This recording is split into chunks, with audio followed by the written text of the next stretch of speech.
Okay. Awesome. I see that we are live. I see that we have currently 13 people viewing. Since it's 8:02, I will get started.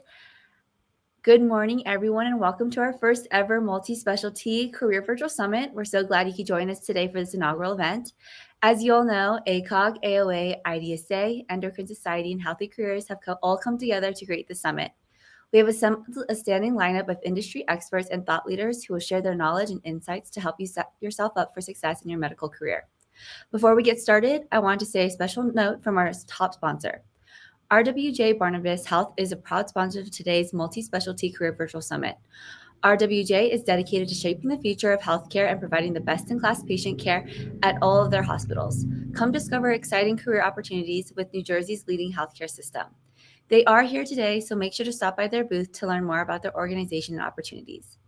To kick off the day, we'll start with a Q&A session about thriving beyond the white coat, navigating career transitions, guided by certified physician coach Miguel Villagra. Get inspired, informed, and invigorated by the knowledge shared today. Thank you all for being part of the summit. Miguel, take it away. I'll share my screen. Awesome. Good morning, everyone.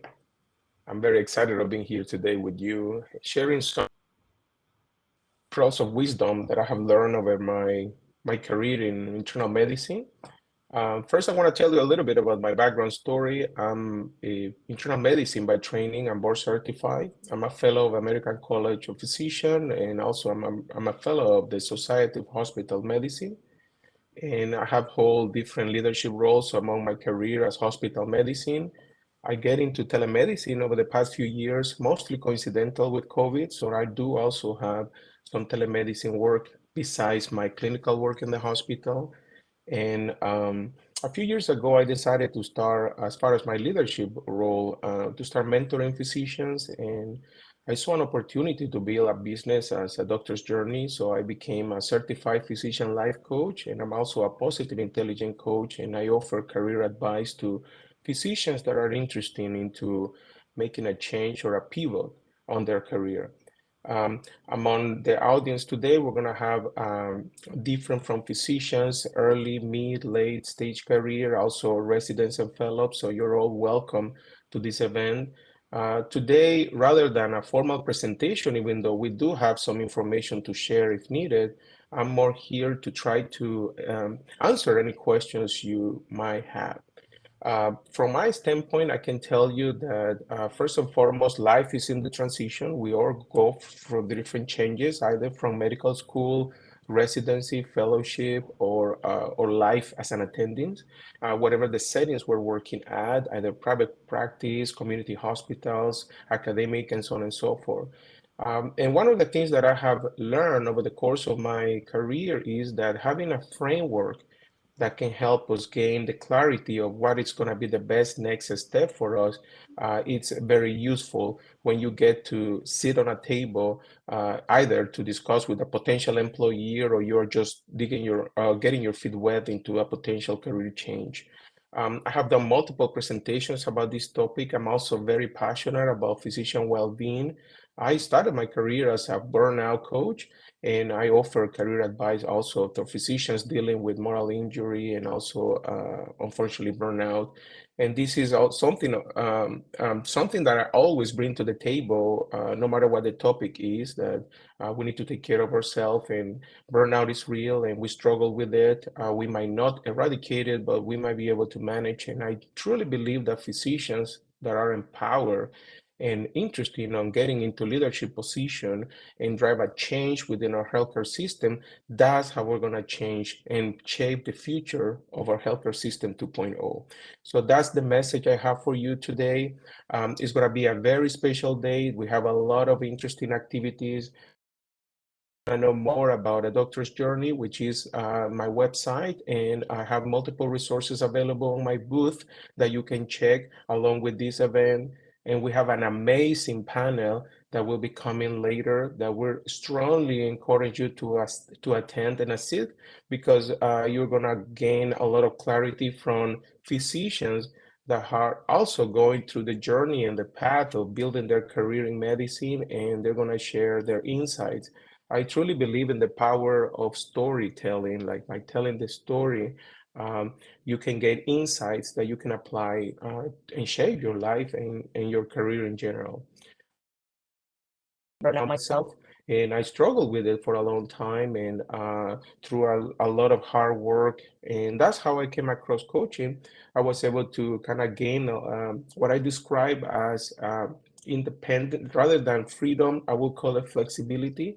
I have a very flexible schedule. I've been able to reduce my clinical shifts in the hospital, and that flexibility has allowed me to build another stream of income through different investment in real estate, my coaching practice, and I'm very passionate about all these.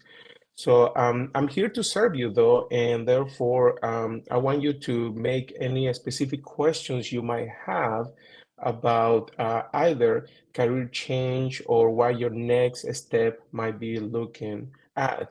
But in the meantime, I can tell you that recently watching a video with the CEO of LinkedIn, which I'm very active.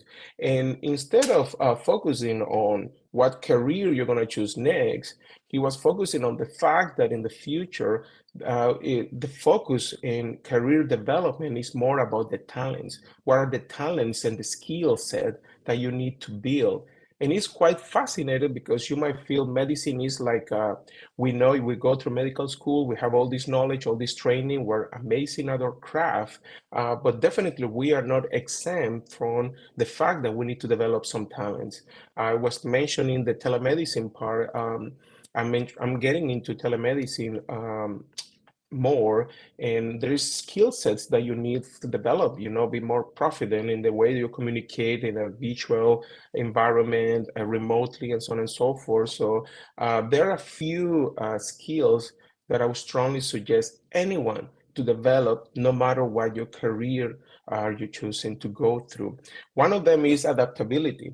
Medicine is changing. It's changing every single day. And unfortunately, physicians, and I've been there myself, we're not really good at changes. But unfortunately, artificial intelligence, all this new digital health and technology that is being deployed, and there's a lot of research out there that we need to catch up with those changes.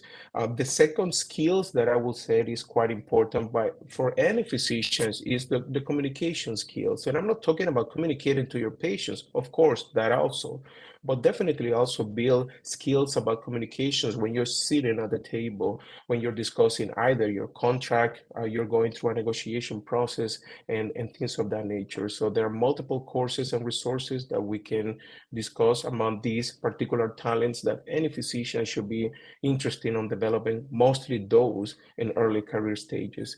The third one is going to be leadership.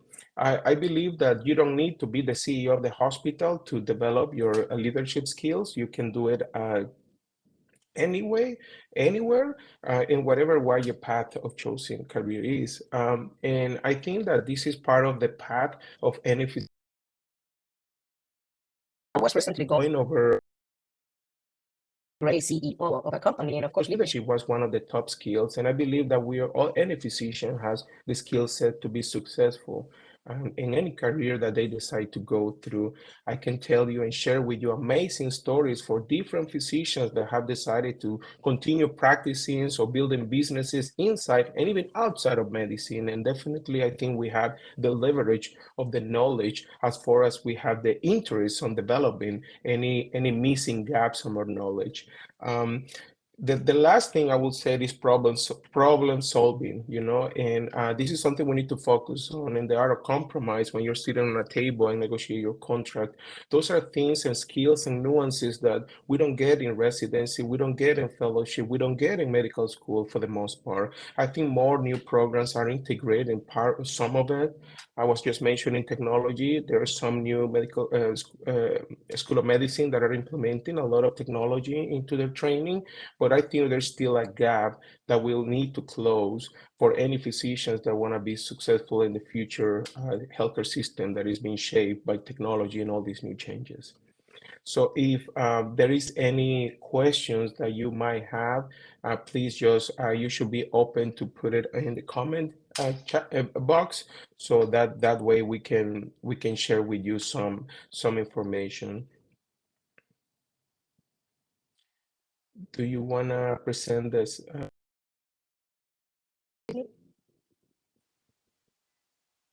Awesome. So, can you pass there? I'll tell you.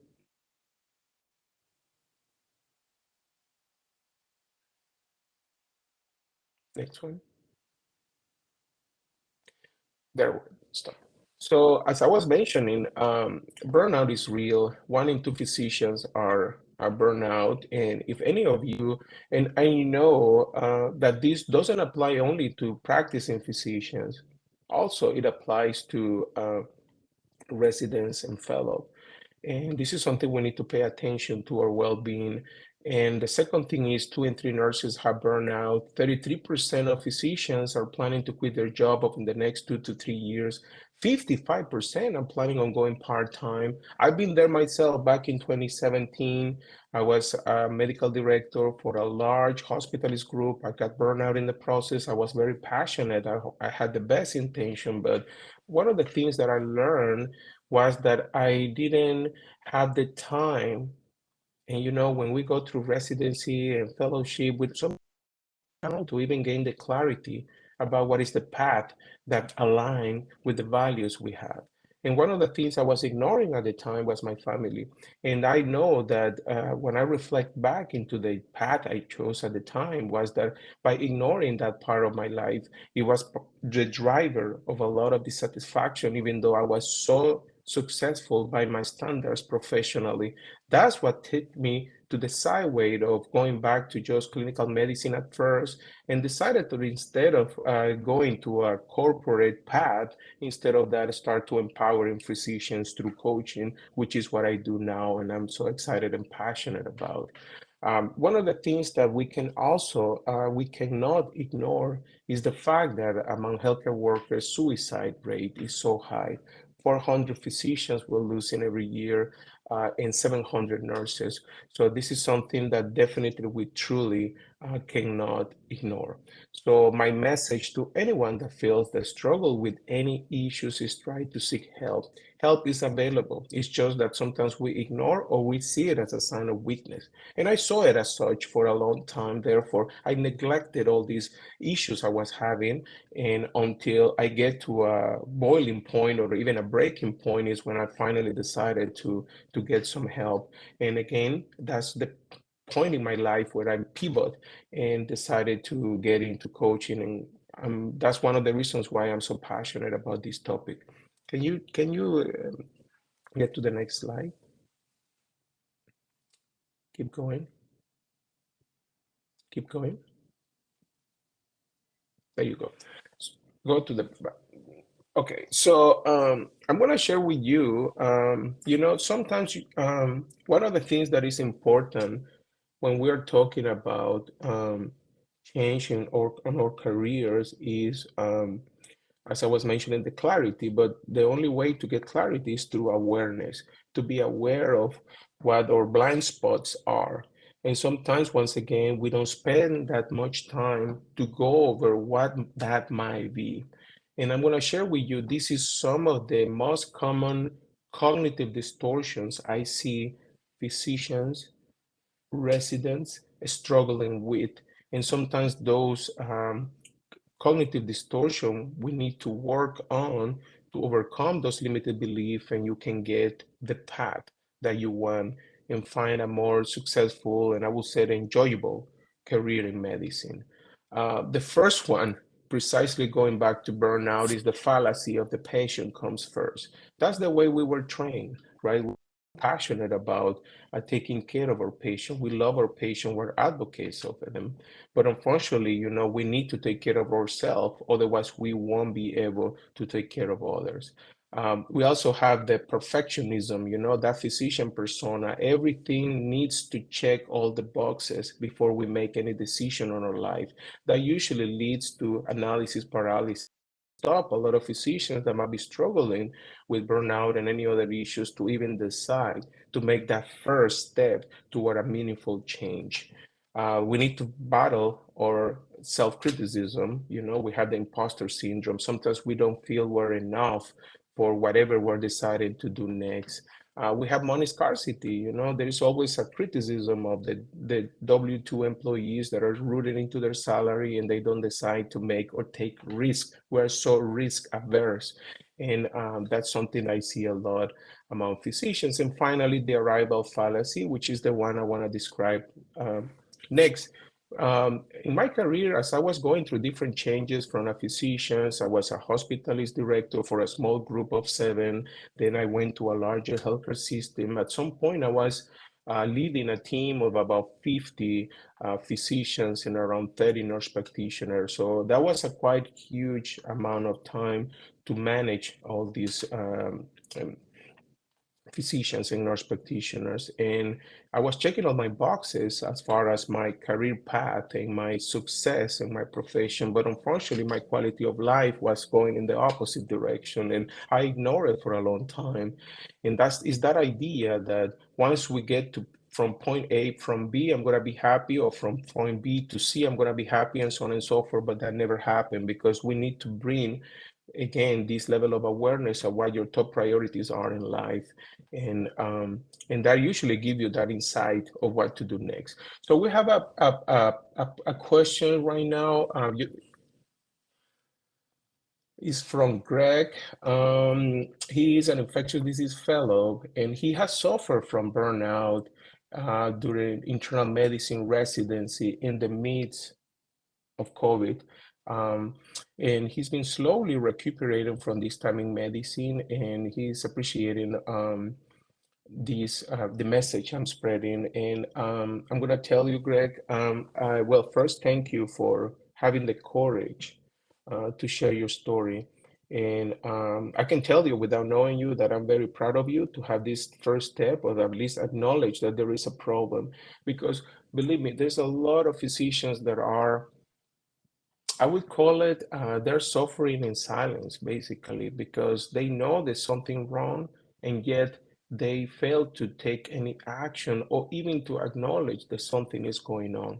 And that's one of the things that I try to raise, as I said, awareness among physicians about we need to take care of ourselves, because otherwise we cannot take care of our patients. And I have seen it over and over again. And I'm one of those believers that at least you need not only you need at least 4 things to get to that point of have this meaningful and joyful success in life, in medicine, business, whatever the path you choose. One is, of course, profession. You need to be successful, and hopefully you have the backup from your leadership team to support you to be at your best. And unfortunately, that's one of the things that we're missing a lot. Therefore, that's why we need more physicians in leadership role. The second thing is relationship, whatever you want to call it. You really need connection and social connection, and that support that I call the backup team that will help you and push you through the challenge of the journey of practicing medicine in United States. The third thing is finances.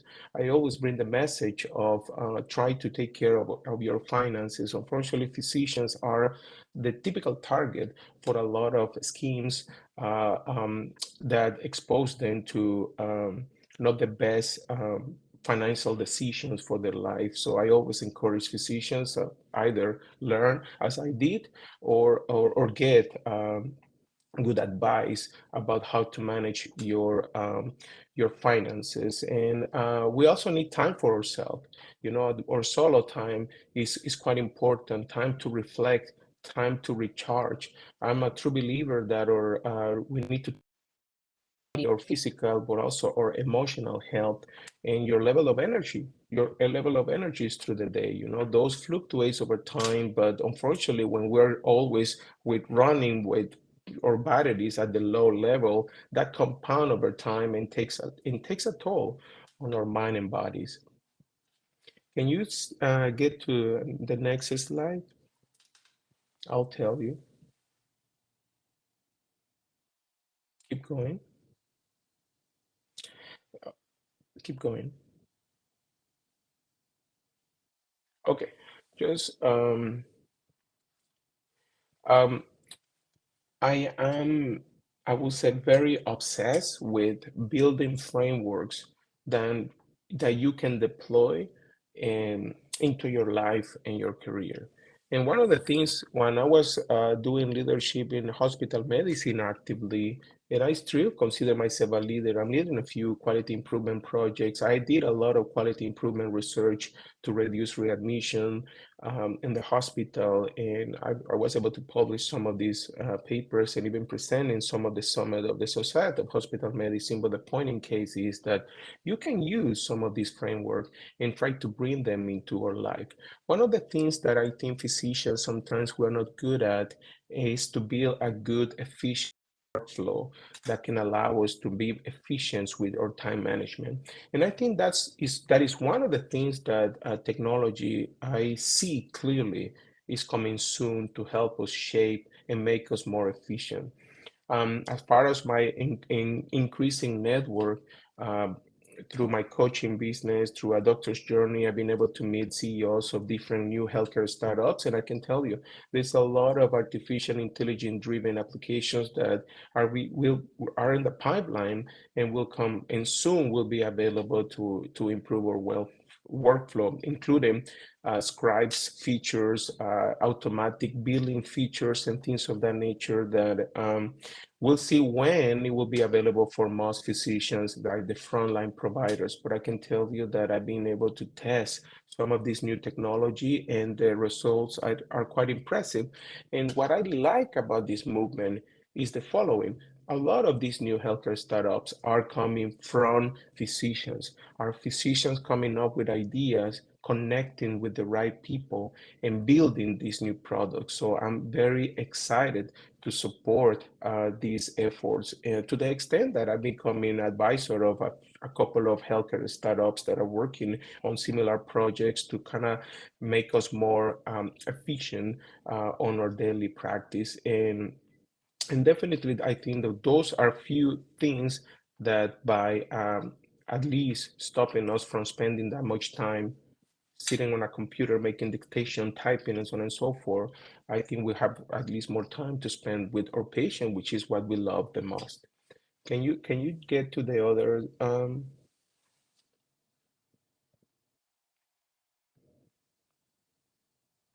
can you go to the last one, please?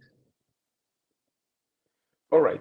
So this is a roadmap that I have used for anyone that is interested on a career change. And once again, let's define career change or career transition. That could be, of course, someone coming out of residency looking for the first job, or coming out of residency decided what fellowship they want to do, coming out of fellowship, going to practice, and what could be your best next step. One of the things I always share with my clients is actually I don't tell people what to do. I just show them what they know. They already know, but they're not aware of. And one of the things, once again, I was mentioning is to come up with what are your blind spots, the things that you don't know what you don't know, or things that you have not seen quite yet. And getting to a point of being more insightful about what is your next step gives you that clarity, that confidence, not only confidence, like confident now, but self-confidence on what you can become in the future. So one of the things that I always encourage anyone to define is going to be what are going to be your core values, your values to what are the most important things that is driving you, make you excited, make you powerful. I can tell you that from this insightful knowledge, I come up with what is called the non-negotiables. What are the things that you cannot negotiate on your next job? And sometimes it's not only money. A lot of people focus on money, which I think is nothing wrong with that. I think you can get into a table where you can get as much as you deserve for the work you're going to perform. I'm all for it, but you cannot ignore other aspects of your life. The best example I can give you is in the case of my family. That's a non-negotiable. I go and have dinner with my family every single night. Any position that will affect that, I'm not going to go for it. It's just as simple as that. That's a non-negotiable that I have set for my life and my career. Is it easy? It is not. It took a lot of work and effort. But I was able to get it and make it happen. It's just a matter of sometimes physicians undervalue the power and leverage of negotiating when you're sitting on a table. And I'm not saying that you can have all endless possibility, but definitely in the art of compromise, when you know clearly what you want, it's going to give you one step ahead when you are sitting up on a negotiator for a contract to give you a. The second thing is to understand your career portfolio. And it's not just about building your resume, as I said, it's about building of talents that you have. And also the ones that are missing. Because if you're pursuing a career that doesn't have or require things that you don't have yet, you can definitely narrow that gap by going through. Nowadays, it's so easy to learn anything. It's just a click in YouTube and you can learn and become even like creator of chatbot through artificial intelligence for your business, as I did not long ago, by the way. So to get some of this information and knowledge that you don't need formal courses. But the third part that I always encourage physicians is get to the right group. Right now I'm in Santa Monica with other coaches. We're building a mastermind that we're working on. So get on the table with the right people that inspire you, support you, and empower you, and get the right mentors too. I'm all for mentorship. I'm all for coaching. That has definitely drastically changed the way I see my life and my career. And finally, again, get to leverage social media groups. Use it mindful of there are amazing groups of physicians that are getting into business and career changes and so on and so forth. A Doctor Journey is my website if anyone wants to connect. And we have a lot of resources for career change, for burnout, and all those resources are definitely available for anyone interested into.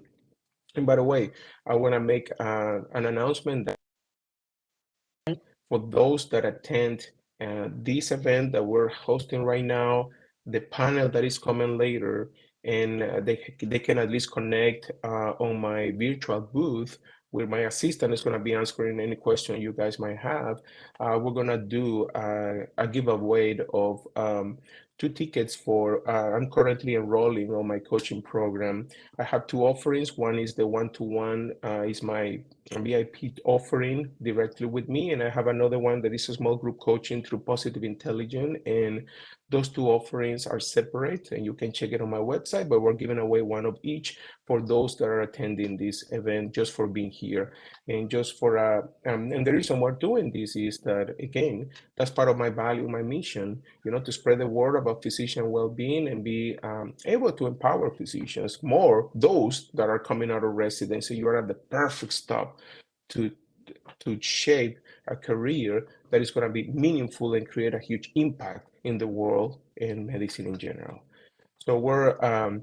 So we're getting right on time for the 30 minutes. So if you guys don't have any questions, we will close soon this live broadcast, and I'm hoping to see you in a few hours on the panel. We're gonna have 4 amazing attendings from different medical associations, which is gonna be sharing, they're gonna be sharing their journey and the stories about their struggles from going from residency or fellowship out of practice. And I think it's going to be extremely useful for anyone at any stage of career that is entertaining a change on their life and path.